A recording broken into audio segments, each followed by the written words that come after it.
You're listening to the Business Wealth Impact Podcast, your source for empowering information and cutting-edge ideas from the world's top minds. I'm your host, Jeanne, founder of seven-figure coaching company, Jeanne International. Join me on a journey to unleash your potential and create your highest success. Welcome to Business Wealth Impact. Hello and welcome to Business Wealth Impact. We have Alaskan author and financial planner and father of six, Chad Hufford, who empowers families to pursue wise investing, strong faith, and purposeful living. Welcome, Chad. John, thank you for having me. It's a pleasure to be here to encourage and empower your audience in pursuing a more abundant life. For sure. Okay, Chad, tell us a little bit about your whole theory about making goals happen. Well, a lot of people have goals, but they rarely have a next step, and they certainly don't have a list of steps or a pathway connecting where they are to where they want to be in the future. So then a lot of times goals just turns into dreams and wishes. They're too vague. Something like, oh, I want to be in better shape. Well, what does that mean? Or I want to educate myself. I want to be better at this thing, that thing. We need to learn to, number one, to make goals that are very specific and measurable, that are time bound. Um, the human brain hates ambiguity. And when you give it an ambiguous, squishy goal, it's really hard for our minds to wrap around that and convert an idea into action.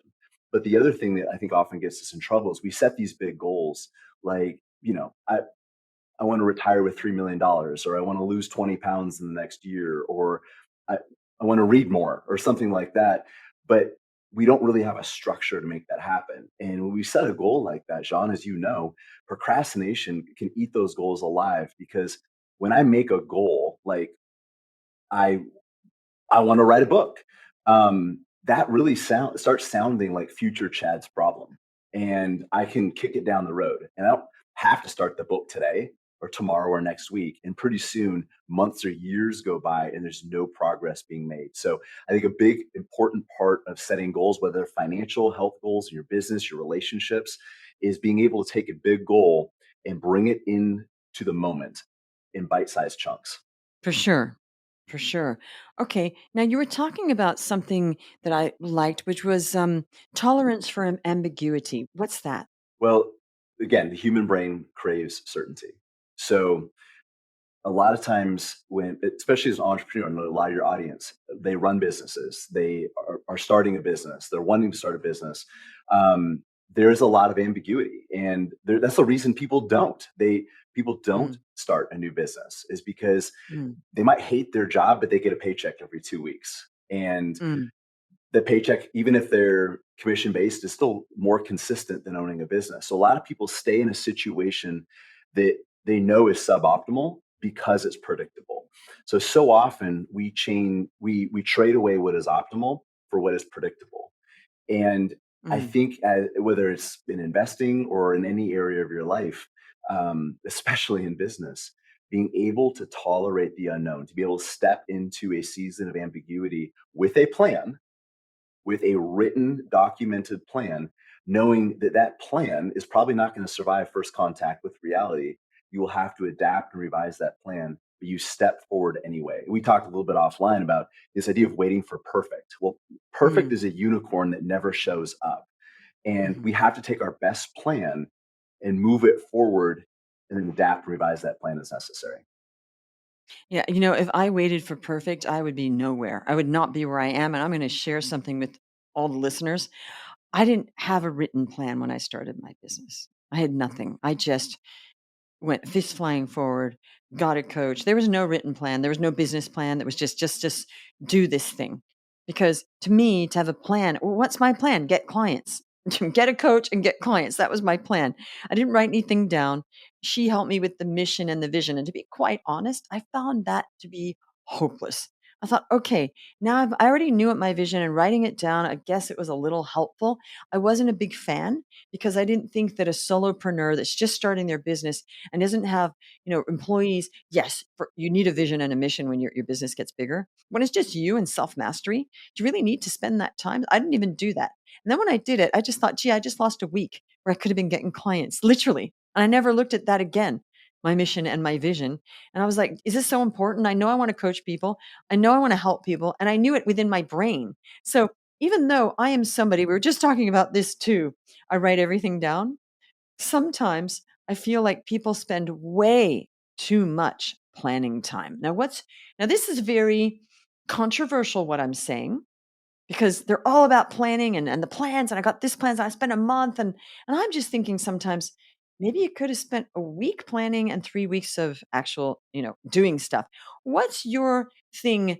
You did say by the time it hits daylight, the plan won't work anyway. So, does it matter if we have a plan? I agree with you, but there's a difference between casting this vision, which is still important, I believe, and actually having a plan. So think of like building a house. You sit down with an architect, you talk about what your vision is for this home, and they do a rendering, and they talk about how many bedrooms and how big you want the living room and the kitchen, all these different things, right? And you have Mm, this rendering. But there's no blueprint yet. There's no mm, starting place mm, until you actually get a blueprint. And here's what a blueprint does is it gives you an idea of how all these ideas are going to fit together. mhm, And when you come up with a building plan, it actually tells you not just what you're going to build down the road, but what mm, your next step is. And I think mhm, that's the most valuable piece in a plan because, John, you may have made it work just going forward with nothing but grit and tenacity. mhm, But for most people, that's not enough. And a lot of people get to a point where they don't know what to do next. And when people hit those seasons of ambiguity and they don't know what to do next, the human default is nothing. Or it's yes, regressing to the things I've always done. And as you true. and I know, we can't do the things that we've always done that got us here if we want to take here and get to there, get to some new place. What got you here won't get you there. It's so funny because I was just speaking to some people that were thinking of working with me, and they were so stuck on, which has worked well, what they're doing, but they want to grow, but they cannot make the decision to do other things. And I saw this and I thought, wow, they are so attached. This is working. I said, yes, it is. And you want to grow, and you can't scale what they can't scale anymore. I mean, you can't. So, but I can see they're just so attached to that it's worked so far, and we all do that. And I'm always wondering, okay, without there's a balance, Chad, like of, okay, I could be growing more. Then you do need to write things down. Okay, I am at where I'm at. This is working. I want to grow. This probably won't scale or grow anymore. What do I do? Then you got to start writing options down. That's different because we've already launched the boat. I agree with you. And I do agree that most people, if something's working, they're going to be so afraid of adding or doing something new because it might affect what they're doing, or they're really afraid of failing on the second time round. Have you noticed that the failure on the second time round because they already didn't fail keeps people back?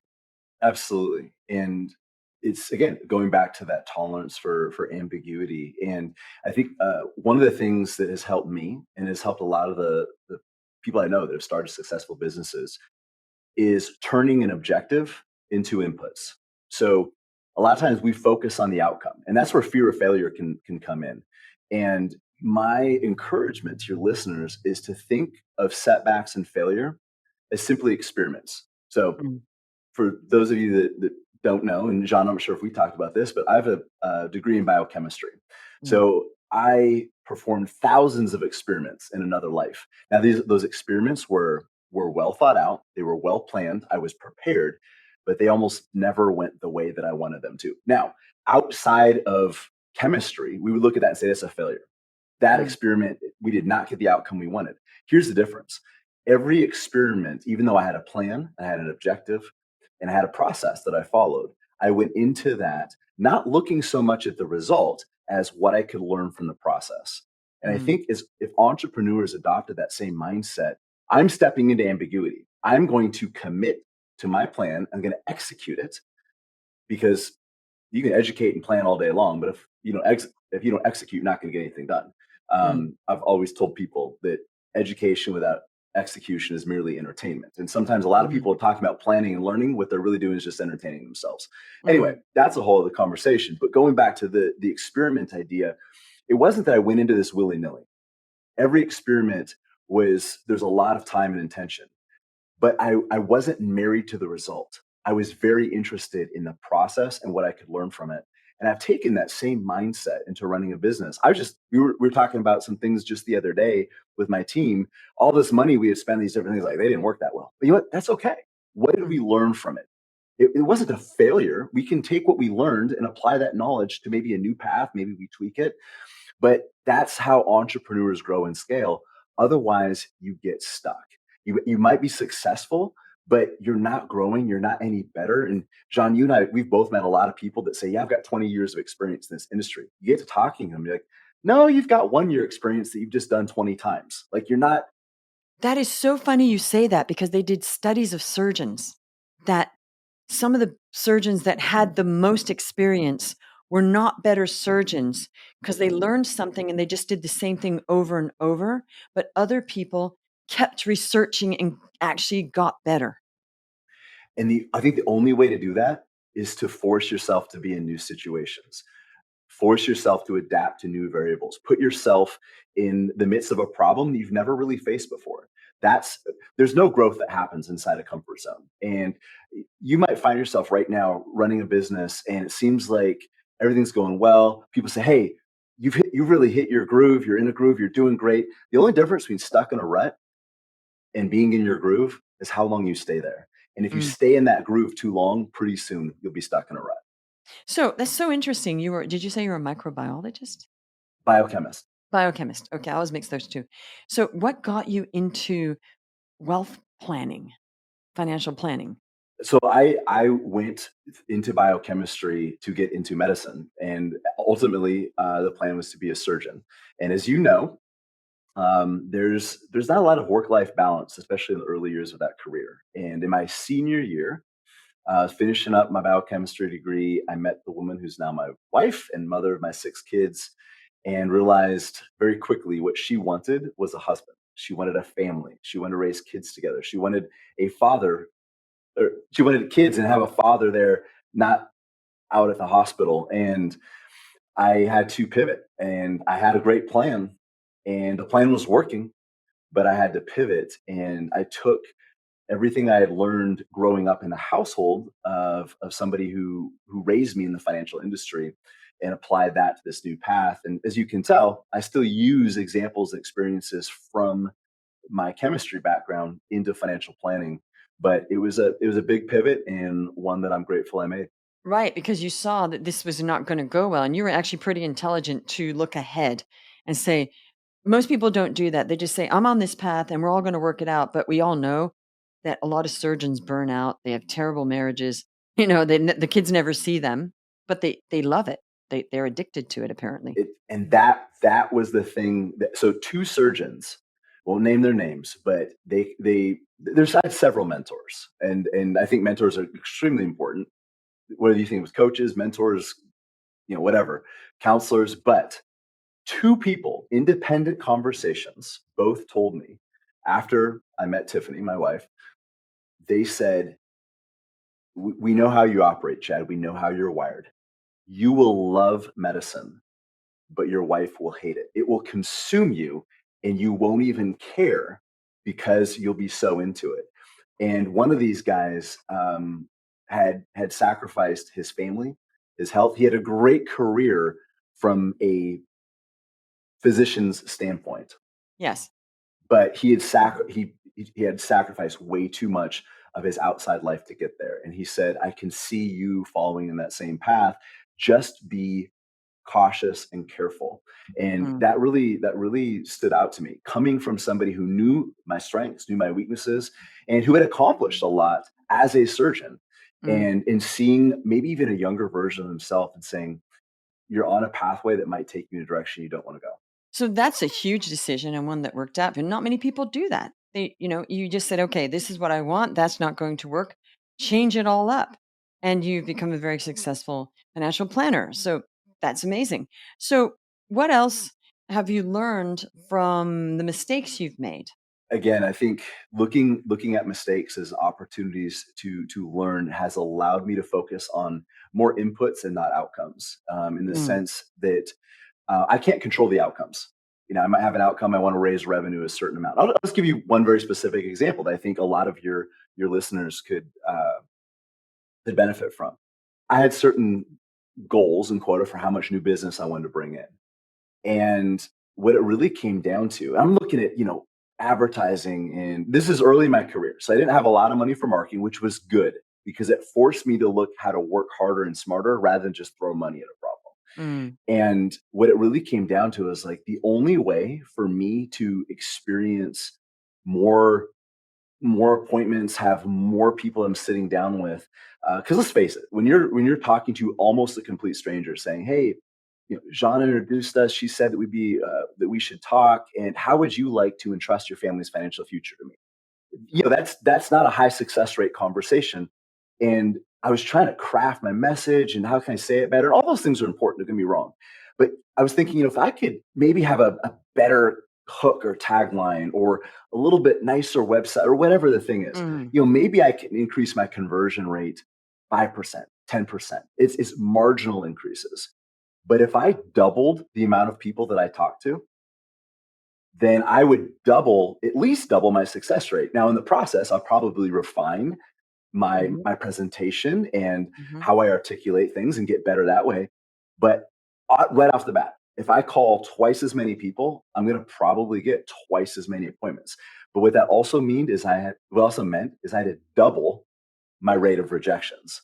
And mm. that was really hard, is putting myself in a position to, again, ambiguity, to experience somebody saying, "No, Chad, I don't want what you have," or "I've already got a guy," or "I'll do it myself," or "Hey, I just want you off the phone and, I hope your cat Mm, dies." Like mm. whatever. In order to experience the success I wanted, I had to be able to experience more rejection, failure, setback, however somebody wants to look at it. And I think that is one of the most valuable lessons I learned. There is no magic slogan or AI tool or anything like that that is going to take the place of a business owner stepping into the unknown and potentially experiencing failure, rejection, and setbacks. Well, that's the thing that keeps people back the most is they're so afraid of the feelings they're going to have. And everybody's protecting their feelings of pain so Mhm. much that that becomes such a focus that they can't be successful when you think about it. That is a very small thing to sacrifice. It is, but it doesn't feel that way in the moment. And I think to your point, we are we put way too much emphasis on feelings and motivation. Motivation is incredibly fleeting. Like I rarely woke up motivated to, "Hey, I'm going to call 50 people and probably get rejected by 45 of them today." And actually, somebody on a podcast asked me, "Do you know how many times you were told no or had somebody hang up the phone, whatever?" And I didn't. So I actually went back and looked at it, and I estimated, looked at my old call logs and stuff. At that point, my career is probably 2 years ago. It was over 75,000 rejections, Wow. and I was rarely motivated every morning to wake up and face that. But here's the thing: is we want action to follow motivation. We want to wake up in the morning and feel like going for a run, feeling like making all of our sales calls, feeling like having that hard conversation with your employee, whatever. It almost never happens that way. That's not life. That is It not doesn't. life. No. Do you think that I didn't want to stay in bed today instead of getting up and exercising? Of course I wanted to stay in bed. We all do, And right? there's a part of your brain, without getting too much chemistry and science, there's a part of your brain that is turned on by action, literally by physical activity. So one of the best things you can do is start your day with some sort of exercise. It turns on the motivation centers of your brain. So you don't exercise because you're motivated. You get motivated because you started exercising. Yes.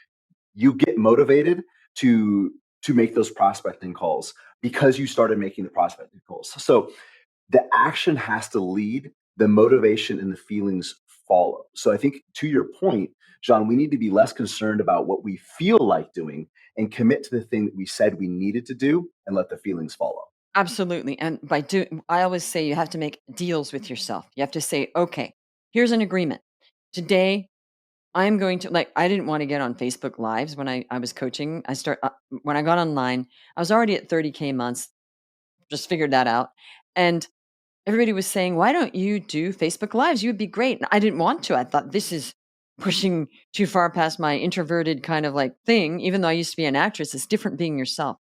And I thought, okay, I'll do it. I'll do it. I'll do it. And I woke up one Saturday and I said, today I will do my first Facebook Live. So the day started going. And I'm like, okay, I didn't do the live.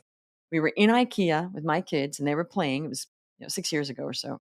And I thought, that's it. I have to do it. And I have to do this now. I stood up, stood in front of the window so there was light, and I did my first Facebook Live in the IKEA restaurant. People loved Mm, it. And then I did it and it was done. And I thought that wasn't so bad. And I got clients from it. And people said, that was amazing. Do another. So it wasn't like I was bursting for joy. Most of the stuff that when we're successful, it's, they always say, oh, be passionate about your work. I love what I do. Sure. But you're right. I don't wake up every single morning thinking, gee, I'm so excited to get on all these sales calls. Not every day. Are you? No. no, and what you said about passion too is important because passion follows purpose. You have to charge after purpose, and then you find passion along the journey. You don't necessarily wake up one day most people don't wake up one day with a ton of passion for something really hard. Some people Mm, do, but that is not normal. And I think and here's another thing that's interesting. You said you got a lot of clients from that. But going into that, you didn't know what the outcome was going to be. And here's what's important. I think taking that as an example, going on Facebook Live, you did an uncomfortable thing. Mark Twain said, "Start every day by eating a frog." And the idea is you do something kind of gross and nasty early in the day, you get that out of the way. You start the day with a big win. And that was the victory. It wasn't the clients you got from it. It was getting on Facebook Live, getting past that mental hurdle. And I think your audience, I hope they learn from this to celebrate the input, celebrate the action, not the outcome. You might make 20 sales calls, nothing happens. Today mm, was a win because you said you were going to make at least 15 sales calls and you made 20 and you won the day. Or you got up in front of your local chamber of commerce and did a 10-minute presentation. Doesn't matter what happens after that in the long run. It really doesn't. What matters is that you took control of what you can control and you went and you did that hard thing. And pretty soon, if you do enough of the right things, you'll be doing them at the right time and the client's success will come. But the victory is in the input. And that we're in a society, we celebrate outcomes. We're celebrating, hitting a business milestone. We're celebrating retirement. We're celebrating, hitting a weight loss, whatever. mm. And that's great, but we have to celebrate the inputs along the way. Otherwise, we can get fatigued and we can get off track. So that's a For sure. great example Yeah, of doing the hard thing. for And sure. I'm sure you felt, how did you feel after, before you got any clients, after doing the Facebook Live? How did you feel in the moment after? Well, okay, I have to tell you, I then started doing a Facebook Live every single Saturday. So it wasn't like I did one and I got a flood of clients, but it created a lot of interest. I felt like, phew, finally I got over that fear. And by the way, it wasn't at the beginning of the day. I put it off till the end of the day because I was doing errands and my kids. And I just thought, oh, how am I going to fit this in? We're going to go home and dinner. So I just fit it in. So I felt great because I conquered another fear. You Another, conquered. not just Yeah. another fear. And every time I'm a fear junkie in a sense, I don't like being in fear, but I know now from experience when I jump off a cliff, and I don't mean to commit suicide, when I jump, the net always appears, always. So because I have such an experience of that, I'm like, oh, great, another adrenaline junkie thing I'm going to do. But is it comfortable? No, absolutely not at all. It's never comfortable. You said jumping off a cliff. Think about like standing on a high dive as a kid. The Mm, scariest part was standing at the edge of the board and jumping. Once you jump, you actually get a little bit of a rush. The fear mm, starts to subside. But just like actions breed motivation, mhm, actions also drive out fear. And a lot of times I think people wait until they don't feel fearful. Like, I'm going to start this thing, I'm going to do this thing, we're going to try this new strategy, but I'm afraid of the rejection. I'm afraid of the work is whatever it is. Doesn't matter what the fear is. And a lot of times we think because of what we hear around us, oh, you shouldn't have fear and just pin that's a bunch of crap. mhm, There's no courage if you don't have fear. mhm, Courage requires fear.